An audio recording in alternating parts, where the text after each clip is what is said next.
Ron Weasley es malo en Quidditch, Seamus siempre está haciendo explotar cosas, nadie de Slytherin luchó en la batalla de Hogwarts y Lucius Malfoy trabaja en el Ministerio de Magia. Estas son solo algunas de las cosas que las películas de Harry Potter te hicieron entender completamente mal.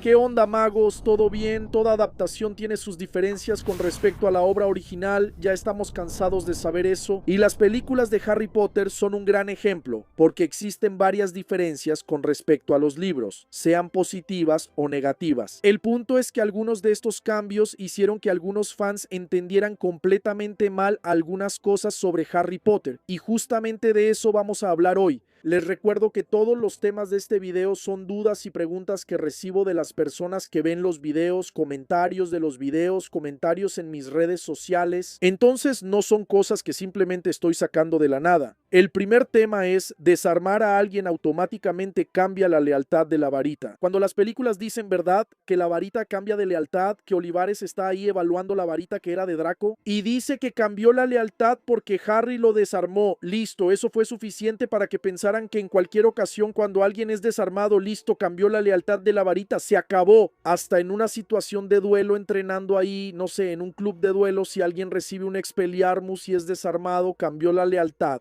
No es así como funciona, es mucho más complejo que eso. El cambio de lealtad de la varita es completamente relativo y depende de varios factores, no solo de desarmar al adversario. Es la forma en que es desarmado, cómo es subyugado, lo que la varita, entre comillas, siente. En fin, entonces no es simplemente Harry desarmó a Hermione ahí en un duelo y ahora la varita de Hermione es de Harry. No. Si fuera así, ningún mago tendría varita nunca más, ¿verdad? Depende de varios factores, de toda la situación. La varita de Draco pasa a Harry porque simplemente Harry toma la varita por la fuerza, él es sometido, es contra su voluntad, ¿entiendes? Entonces eso hace que Harry domine a Draco y la varita sienta ese dominio y juzgue que Harry es más fuerte. Entonces termina pasando la lealtad a Harry. Este siguiente punto, todos piensan que sucede, que Simas siempre explota las cosas. Mano, eso es una invención total de las películas. La única vez que eso pasa con Simas es cuando están aprendiendo el Wingardium Leviosa en el primer año. Y ahí su pluma se prende fuego, nada más. Y luego simplemente pusieron a ese chico explotando todo en varias películas diferentes. Incluso en la escena del puente, ¿no? Donde Minerva dice, explotar cosas es tu especialidad. No lo es. Nagini se transformó en Bathilda Bagshot. Ese comentario ya lo he visto varias veces y no es así. Aunque no sabemos exactamente cómo se hizo esa magia, lo que pasó es que ese cuerpo era de hecho el de Bathilda Bagshot.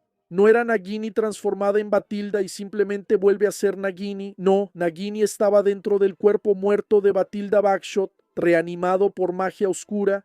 ¿Cómo hizo eso Voldemort? No tengo idea, nadie tiene idea. En el propio libro se dice que existen artes oscuras ahí más allá de lo que uno pueda imaginar y que Voldemort conocía esas artes, ¿no? ¿Sabes? Entonces ella estaba literalmente dentro del cuerpo muerto de Bathilda. Por eso en la película muestran esa sangre ahí llena de moscas. Ahí ya se suponía que debía quedar medio subentendido, ¿no? Pero confundió a mucha gente porque en el momento en que se transforma, la serpiente aparece entre la ropa ahí. No muestran a la serpiente saliendo de ella ni nada, porque creo que iba a quedar mucho más aterrador de lo que ya era. Esa escena me da cosa, así. Ron Weasley heredó su traje elegante de su tía abuela Tess. Ron, pobrecito, ¿no? Hasta dice que tiene el olor de la tía abuela. Oye, ¿pero puedo decir una cosa?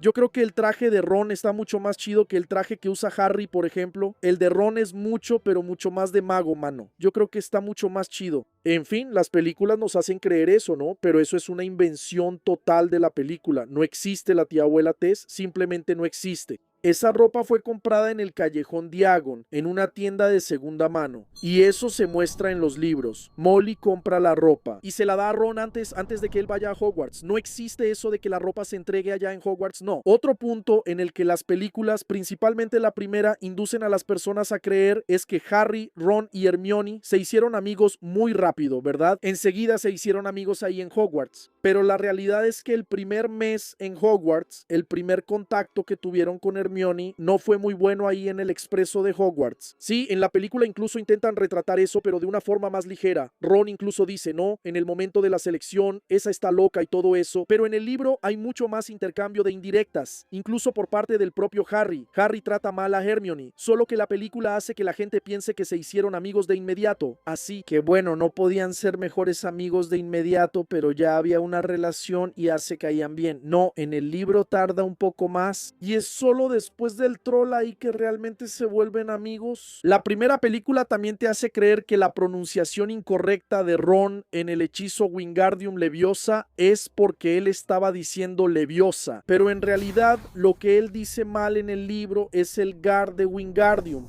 Entonces Hermione le dice, el Gar es largo y pronunciado. Tanto así que en la serie creo que si hacen la escena como es en el libro, va a haber mucha gente que no leyó el libro quejándose de que cambiaron y no lo están haciendo igual que en el libro, siendo que en el libro es diferente a la película. Harry, Ron y Hermione solo encontraron al perro de 3 cabezas porque la escalera simplemente cambió de lugar y terminaron ahí por accidente. Bueno, es más o menos eso, ellos terminaron ahí por accidente, pero no porque la escalera cambió de lugar. En el libro, Harry cae en una trampa de Draco, que lo reta a un duelo a la medianoche, y Neville y Hermione están juntos solo porque Hermione va tras ellos diciendo que los iba a delatar, que estaban causando problemas para Gryffindor, y Neville porque se quedó fuera de la sala común porque había olvidado la contraseña, y se había roto la muñeca, ¿verdad? En la clase de vuelo y estaba afuera después de haber vuelto de la enfermería. Por eso los 4 están juntos ahí cuando descubren a Fluffy y luego, cuando caen en esa trampa de Draco, aparece Peeves, aparece Filch y ellos se esconden detrás de la puerta donde encuentran al perro de 3 cabezas de verdad. Pero no fue porque la escalera simplemente cambió sin querer ahí y ellos terminaron llegando ahí. La primera película también nos hace creer que Ron estaba cumpliendo detención con Harry, con Hermione y con Draco en el bosque prohibido. Cuando Ron no estaba, quien estaba era Neville porque Ron estaba internado en la enfermería después de que el dragón Norberto le mordiera la mano. La tercera película, El prisionero de Azkaban, hace que mucha gente piense que Harry recibió la saeta de fuego al final del año escolar, cuando en realidad la recibe en Navidad. Hay todo un lío entre Harry, Ron y Hermione, porque Hermione dice que Harry recibió una escoba sin ninguna información, que era anónima, y entonces Flitwick toma la escoba para desarmarla, para ver si no tenía nada malo, porque, ¿verdad? Harry estaba amenazado de muerte por Sirius Black y eso hace que Harry y Ron se peleen con Hermione y hay un lío tremendo entre ellos ahí y Harry usa la saeta de fuego ya en el año escolar cuando le devuelven la escoba en los partidos y todo eso, incluso en el partido contra Ravenclaw. Entonces, eso de que Harry recibe la saeta de fuego de la nada al final del año no pasa. Las películas también hacen que mucha gente crea que cualquier Horrocrux le hace daño a la persona. Así, toda persona que está usando un Horrocrux, que está sosteniendo un Horrocrux, va a volverse completamente malvada solo por tener el objeto. Cuando no es así como funciona, el collar que ellos usaban en el cuello realmente hacía eso. El diario poseyó a Ginny, pero eso fue porque ella escribía en el diario, se abrió con el diario y creó una conexión con el diario. En cambio, el medallón hacía que Harry se sintiera mal, hacía que Hermione se sintiera más pesada, pero Ron saca a relucir un montón de cosas que tenía acumuladas dentro. No necesariamente que él fuera malo, sino cosas que él no entendía bien y cosas que simplemente no podía comprender, y eso termina aflorando en él. El lado negativo alimenta su inseguridad, eso es lo que hace ese medallón, no es que toda Horrocrux haga eso, y ahí es donde surge la teoría, ¿no? Esa teoría ridícula de que Harry, los Dursley eran malos con Harry porque él era parte Horrocrux y afectaba a los Dursley, en fin, teoría ridícula loca. Nadie de Slytherin luchó en la batalla de Hogwarts. Y eso también es un poco culpa de los libros, ¿ok? Específicamente en las Reliquias de la Muerte, porque ahí dice que ningún alumno de Slytherin se quedó en la mesa cuando preguntan quién quería quedarse en la batalla, ¿verdad? Pero luego, en el libro, Slughorn regresa de Hogsmeade liderando a algunos aldeanos y también a algunos alumnos de Slytherin. Tanto que eso lo dice la autora en un podcast en el que ella dice que no... Algunos alumnos de Slytherin sí lucharon, pero en el libro, como se dice, no queda nadie de Slytherin en la mesa. Entonces la mayoría de las personas entienden, y con razón, que no quedó ningún alumno. Esa ni siquiera se puede juzgar mucho. Hedwig murió porque fue a proteger a Harry de un mortífago allá en la batalla de los 7 Potter. Mira, la película intentó darle un final más digno y heroico a Hedwig, pero eso tampoco pasa. La pobre estaba en la jaula, en el Sidecar, y la pobre terminó llevándosela de gratis. Porque Harry es identificado por haber usado el hechizo Expelliarmus porque era como su hechizo característico, ¿no? Y entonces el mortífago que lo estaba persiguiendo, él le dio la señal a Voldemort de que ese era el verdadero Harry, y entonces ocurre una batalla loca y ahí Hedwig recibe una Avada Kedavra en el Sidecar. Ahí, en fin, ella está dentro de la jaula, no protege a Harry, no vuela hacia el mortífago ni nada de eso. Pero en la película, eso quedó muy bien. Esto sí es imperdonable. Lo que las películas le hicieron al chico Ron Weasley, de verdad, la película hace que creamos que Ron es completamente tonto, en el Quidditch, que él sea completamente malo, incapaz de jugar, cuando en realidad él es bueno jugando Quidditch. El problema de Ron es la inseguridad, son los nervios, tanto que Harry se lo dice en los libros. Mira, tu problema no es falta de habilidad, tu problema son los nervios, controla los nervios, o si no, voy a tener que sacarte del equipo. Ese es el problema de Ron, tanto que cuando él cree que tomó la Felix Felicis, le va súper bien, le sale todo muy bien ahí en el sexto libro, ¿no? Porque el éxito dependía de un factor externo, que era la poción según él, y no de él mismo. Y entonces le quita ese peso y juega maravillosamente. Pero en el libro La Orden del Fénix, él entra al equipo de Quidditch y resuelve la final del campeonato. Ahí él es decisivo, defendiendo incluso con Harry sin jugar y con Fred y Jorge sin jugar porque les habían prohibido jugar Quidditch por Umbridge. Entonces, la película hace parecer que Ron solo entra al Quidditch porque Hermione usó Confundus en Cormac McLaggen y que él no iba a atajar las pelotas. Pero sí las ataja. Todo torpe, todo desgarbado, se cae de la escoba, se cuelga ahí. Eso no pasa, eso no existe. Ron no es malo en el Quidditch, él creció jugando Quidditch. El único problema de él era la inseguridad, y eso sí afectaba su desempeño. Cuando estaba nervioso, cuando no se sentía listo, no se sentía lo suficientemente bueno para jugar. Pero era solo eso, no era falta de habilidad, no. Lucius Malfoy trabaja en el Ministerio de Magia. Vaya, la película hace que mucha gente crea eso, porque cuando están en esa escena, ahí en Flourish y Bloods, Lucius le dice, no, a Arthur, nos vemos en el trabajo, solo que Lucius no trabaja. Él es miembro del Consejo de Hogwarts, pero luego lo destituyen del cargo, ahí mismo, en cámara secreta. Pero eso definitivamente no es trabajo, no es un empleo, ¿sabes? Él no trabaja porque es muy rico, tiene mucho dinero y no necesita trabajar. Tiene influencia en el ministerio, siempre estaba ahí en el ministerio, pero puramente por influencia, no porque fuera su trabajo. Él no trabajaba en ninguna sección, ningún departamento, ni nada por el estilo. Los alumnos solo tienen clase de herbología a partir del segundo año. También es otro problema causado por las películas, porque en la primera película simplemente no muestran la clase de herbología y solo la muestran en el segundo año. Ellos aprenden ahí sobre mandrágoras, solo que la materia sí está presente desde el primer año, y en el primer año ellos tienen clases de herbología. Tanto que en la película Hermione dice, ¿no?, que vio eso en herbología sobre el lazo del diablo, pero eso fue eliminado por completo de la película. Otra cosa que las películas te hicieron creer es que los duendecillos de Cornualles hablan. Ellos no hablan en la película. Eso fue una adición. Incluso se ven graciosos, pero no hablan, no.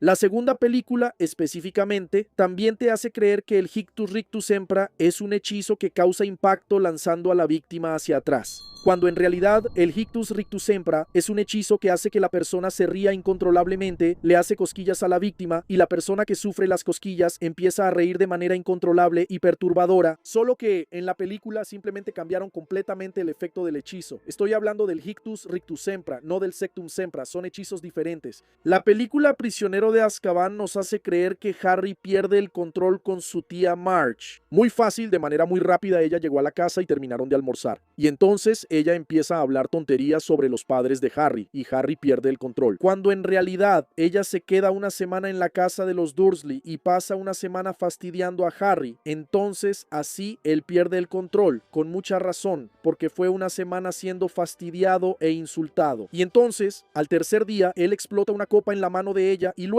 al sexto día, cuando ella ya se va, es cuando sucede toda esa escena, todo ese caos de él. Transformarla en globo en la película El Prisionero de Azkaban. También parece que el autobús noctámbulo llega por casualidad, que Harry simplemente así tuvo suerte. Y el autobús noctámbulo apareció ahí porque había un perro a punto de atraparlo. No, Harry llama al autobús noctámbulo porque él levanta la varita, extiende la varita al borde de la banqueta, él estaba al borde de la banqueta y extiende la varita. Esa es la señal para llamar al autobús noctámbulo. Aunque él no quisiera y ni supiera lo que estaba haciendo, esa señal hace que el autobús noctámbulo aparezca. Las 3 escobas está prohibido para menores de edad. Eso es absurdo porque, oye, varios momentos de los libros suceden en las Tres Escobas, Harry, Ron y Hermione en el bar Tres Escobas, no está prohibido para menores de edad, y luego pusieron esas cabecitas parlantes que decían que no se podía entrar, que estaba prohibido para menores de edad, solo para que Harry pudiera entrar ahí con la capa de invisibilidad y escuchar la conversación, pero es completamente diferente a como es en el libro. Severo Snape no sabe quiénes son Lunático, Colagusano, Canuto y Cornamenta, al menos eso es lo que la tercera película también hace que el público crea. Cuando Harry está ahí con el mapa del merodeador, ¿no? Y Snape intenta revelar lo que hay en el mapa y es insultado, él simplemente se irrita solo porque fue insultado, pero él no tiene ninguna reacción al escuchar los nombres Lunático, Colagusano, Canuto y Cornamenta, siendo que él sabía exactamente quiénes eran esos. Y en el libro, cuando Snape toma el mapa, llama a Lupin y lo cuestiona.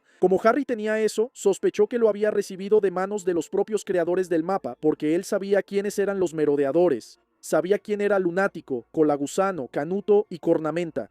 En Prisionero de Azkaban también muestran a Lupin inmovilizando al Sous Boxeador usando un hechizo ahí. Él dice Immobulus y el Sous Boxeador se queda quieto. Cuando eso no se puede hacer, la única forma de inmovilizar al Sous Boxeador es presionando un nudo específico en el tronco, un nudo escondido ahí en el tronco. Y quien hace eso es Crookshanks para ellos. Crookshanks es quien presiona ahí y ellos logran entrar. Y Lupin sabía dónde estaba el nudo para inmovilizarlo, justamente porque era el escondite que él usaba para transformarse en hombre lobo cuando era estudiante. Entonces no existe eso de usar el Immobulus en el Sous Boxeador, si no los otros alumnos ya lo habrían usado. Es otra cosa que la gente termina entendiendo mal. Por culpa de la película En el Cáliz de Fuego, parece que Bartó Crouch Jr., cuando conjura la marca tenebrosa, estaba junto con los otros mortífagos que aparecieron antes, pero no estaba. Los mortífagos de hecho se asustan cuando ven la marca tenebrosa conjurada en el cielo, porque no fue ninguno de ellos quien la conjuró, y entonces se dispersan de ahí. Ellos usaron esos mortífagos que causaron terror ahí en la Copa Mundial, solo aprovecharon la oportunidad para ser idiotas y supremacistas imbéciles como eran y así atacar a las personas. Pero cuando la marca tenebrosa apareció de verdad y eso representaba a Voldemort, como ellos no habían ido tras Voldemort o habían renunciado para librarse de los castigos en la Primera Guerra Mágica, entonces se asustaron mucho. Solo que en la película parece que están juntos porque no hay ninguna explicación sobre eso en la película. La cuarta película también hace que el público entienda que Beauxbatons y Durmstrang llegan a Hogwarts el primer día de clases, ahí justo cuando empieza el año escolar, y solo llegan a Hogwarts, en el libro, casi un mes después de que empiezan las clases. La película también nos hace creer que fue Neville quien ayudó a Harry en la segunda prueba del torneo de los Tres Magos dándole las branquialgas, cuando en realidad fue Dobby quien hizo eso, solo que Dobby también fue completamente eliminado, ¿verdad? Pobre de las películas, él solo aparece en cámara secreta para presentar al personaje y luego aparece en Reliquias de la Muerte para morir. Mientras tanto, todas las apariciones y cosas importantes que hizo Dobby ni siquiera fueron mencionadas en las películas. Este de aquí, la cuarta película, nos hace entender muy mal, amigo, muy mal. Bartow Crouch Sr. parece que fue asesinado porque reconoce a su hijo disfrazado como Moody, ahí, por el gesto de la lengüita, pero ese gesto de la lengüita, ese tic de la lengüita que Bartow tiene en la película, es solo de la película. Y luego aparece muerto justo después de ver eso en la película, ¿no? En la película realmente esa es la construcción. Es para que entendamos que fue por eso que murió, o que no, como que hay algo sospechoso. Ahí sucede y se muestra su cuerpo muerto en Hogwarts, solo que en el libro su cuerpo no es encontrado. Es el propio Bartow Crouch Jr. quien lo confiesa, después de que mató a su propio padre, y donde lo enterró y lo desintegró ahí, transfiguró al padre, el cuerpo del padre en huesos, y simplemente lo enterró cerca del bosque. Y en realidad él hizo eso porque el padre logró escapar de la maldición Imperius, porque en el libro él estaba apartado, enfermo ahí, y logró escapar de la maldición Imperius. Llegó a Hogwarts para intentar hablar con Dumbledore sobre lo que había pasado, solo que ahí Bartow Crouch Jr., disfrazado de Moody, termina encontrándolo. Primero ve el nombre del padre en el mapa del merodeador que le había confiscado a Harry y entonces va y mata al padre, solo que eso se revela hasta el final del libro. En la quinta película Harry es atacado por dementores y simplemente no pasa nada más. Y entonces la mayoría de las personas creen que fue atacado porque Voldemort regresó, así que sí, Voldemort regresó. Las cosas están pasando, ¿no? Él fue atacado por dementores, cuando en realidad eso ni siquiera fue responsabilidad de Voldemort. Fue Umbridge quien planeó para que expulsaran a Harry de Hogwarts, ya que él y Dumbledore estaban siendo desacreditados por el Ministerio de Magia en una campaña de negacionismo respecto al regreso de Voldemort. Entonces, eso no se explica en la película, no se menciona en ningún momento en la película, y entonces la gente ve y dice, vaya, después de que Voldemort regresó, las cosas se pusieron feas. Hasta el Dementor está persiguiendo a Harry allá en la calle de los Trojas. No es eso. no es así. La quinta película también hace creer que es posible explotar la pared del salón. Necesitas un hechizo ahí para poder entrar, porque así es como Umbridge los encuentra en la película, ¿verdad? No es así. En el libro, Umbridge no logra destruir la pared del salón. Eso no existe. Simplemente no se puede destruir la pared y entrar ahí. Si no, Harry lo habría hecho cuando estaba tratando de descubrir qué estaba haciendo Draco ahí en la sexta película, por ejemplo, ¿no? Que también es en el sexto libro, pero no, todavía no se puede hacer eso en la quinta película. También nos hace entender que Harry vio los recuerdos de Snape como que sin querer, ¿no? Tipo, wow. Él usó Protego ahí mientras estaba en la clase de... Iba a decir oftalmología, oclumancia, nada que ver. Cuando estaba en la clase de oclumancia, Harry usó Protego ahí y termina viendo, ¿no?, el recuerdo de Snape. Pero no es así, no pasa solo así. En el libro, Snape saca los recuerdos, las memorias que quiere esconder de Harry y las pone en la pensadero mientras están en la clase. Y entonces, en un momento en que Snape sale del salón, Harry va y mete la cabeza en la pensadero para ver de qué se trata, ¿no? Y entonces él ve los recuerdos y Snape se enoja muchísimo con él. Cuando regresa y ve que él está ahí, saca a Harry de ahí y le dice que no vuelva nunca más a ese salón, que sus clases habían terminado. Otra cosa que las películas también nos hacen entender mal, en El misterio del príncipe específicamente, es que todos saben que Ollivander fue secuestrado, cuando en realidad es un misterio lo que pasó con Ollivander, porque su tienda no mostraba señales de destrucción ni nada, pero en la película literalmente muestran a los mortífagos secuestrándolo y explotando la tienda, pero en realidad es un misterio lo que pasa con Ollivander, solo descubrimos después que él está ahí en el sótano secuestrado, ¿verdad? Esta de aquí, mucha gente piensa que Dumbledore realmente tiene 150 años porque Harry, Ron y Hermione dicen ahí cuántos años tiene, 150 más o menos. Pero ellos no saben la edad de Dumbledore y están medio que adivinando cuándo en realidad la edad de Dumbledore. Él murió con aproximadamente 116 años porque nació en 1881 y murió en 1997, entonces, así, tenía entre 115 y 116 años. La película El misterio del príncipe también hace que las personas entiendan que Narcisa y Draco van juntos a Borgin y Burkes para hacer ahí toda la trampa de intentar meter a los mortífagos dentro de Hogwarts, pero Narcisa no sabe cómo Draco está cumpliendo la misión que le dio Voldemort. Draco engaña a Narcisa y va solo a Borgin y Burkes en el libro. Esta es una invención completa de las películas, completamente sin sentido, que hace que la gente crea que los sonzóbulos existen.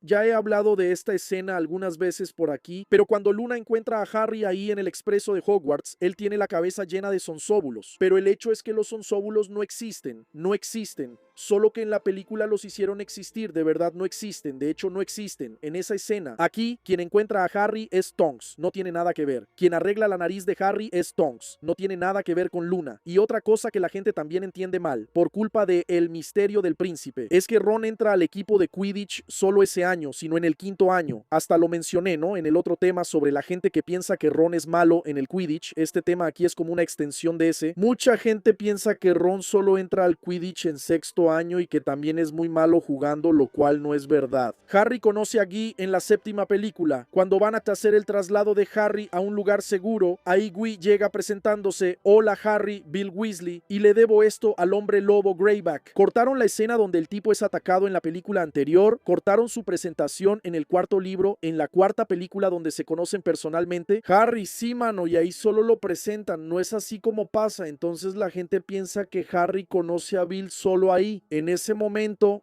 créanme, hay personas que no profundizan en el contenido de Harry Potter, no leen los libros y toman como verdad absoluta lo que dicen las películas, ¿sabes? Entonces hay gente que entiende eso y ya. Y por último, pero no menos importante, que en realidad son dos, ¿no? En la boda de Bill y Fleur, Harry va disfrazado de un pelirrojo cualquiera. Ahí como si fuera primo de los Weasley, como si fuera un Weasley, porque Harry ahí llamaría mucho la atención ya que habría otros invitados, ¿verdad? Y pues eran tiempos peligrosos Voldemort, ¿no? Suelto tanto que el Ministerio de Magia es tomado y el día de la boda la madriguera es invadida. Imagínate si las personas que estuvieran ahí dijeran: no, yo vi a Harry Potter, estaba ahí, entonces por eso tienen esa precaución de que Harry esté disfrazado, y en la película simplemente ignoran eso. Y también cuando Harry y Hermione van a Godric's Hollow, no tienen su apariencia normal, ellos se transforman en una pareja de muggles de mediana edad, porque terminan tomando cabellos de esas personas. Mientras estaban escondidos ahí, acampando, yendo al mercado para conseguir comida, cosas así, yendo a la ciudad, ya sabes, entonces ellos consiguen ese material para usar en la poción multijugos y transformarse, y ya transformados van a Godric's Hollow. porque era muy peligroso que Harry estuviera ahí en persona en Godric's Hollow. Y en la película simplemente cambiaron eso y pusieron la frase de Harry así: yo no volvería aquí como otra persona, que es justamente lo que él hace en el libro, porque qué tontería ese orgullo, ¿no, amigo? De la película. De tipo, no, vamos a poner a Harry diciendo que no volvería aquí como otra persona, siendo que pues su vida podía estar en gran peligro, ¿no? Él regresando ahí como él mismo, ¿sabes? Corre un gran riesgo. En el libro, aunque está disfrazado, la Nagini lo reconoce, ¿no? La Nagini disfrazada lo reconoce ahí, incluso debajo de la capa de invisibilidad. Eso es muy extraño en esa parte del libro, o sea, esa parte del libro es bastante tensa, pero en fin, esas fueron algunas cosas que separé que la gente entiende mal. Por culpa de las películas exclusivamente ya tenemos algunos episodios aquí. Eso no es necesariamente una sección, pero termino haciendo más videos porque hay más cosas de las que hablo en un solo episodio. Entonces, si no viste algo en este episodio, tal vez ya se habló en otro episodio que salió. Y si sentiste que faltó algo que no menciono en los otros episodios, comenta aquí abajo, porque así, quién sabe, hago una próxima parte. Muchas gracias por haber visto hasta aquí. ¿Hay algo que entendiste mal por culpa de las películas? Y después, cuando fuiste a leer, viste que no era así, que no era lo que habías entendido. Déjalo aquí abajo también, que puedo traerlo para el próximo episodio. Nos vemos en el próximo video aquí de Caldero Chorreante y hasta entonces, travesura realizada.